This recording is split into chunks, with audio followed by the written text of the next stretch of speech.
Welcome to Sweet Life Beat Life. We hope this video helps. In this video, I will show how to make sushi with clay.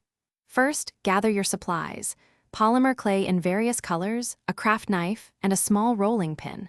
Conditioning your clay is key. Knead it until it's soft and easy to work with. Then, roll out a base layer of white or off-white clay to about 1/8 of an inch thick. This will be the rice for your sushi creations. Now, let's add the delicious fillings. Cut thin strips of colored clay, perhaps red for a tuna look or green for avocado. Arrange these strips neatly onto your white clay base, leaving a small border on one side.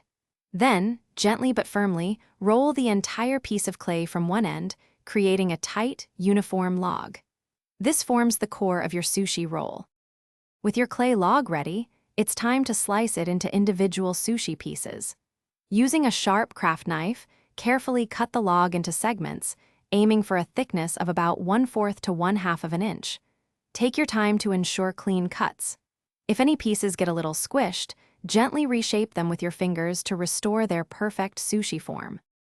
Beyond rolls, you can also create nigiri. Shape small, oval rice bases from white clay. Then, top each base with a thin, flat piece of colored clay, mimicking a slice of fish. Once all your sushi pieces are complete, follow your clay's package instructions for baking. This will harden your creations, making them durable and ready for display. Thanks for watching. Consider subscribing if we helped you.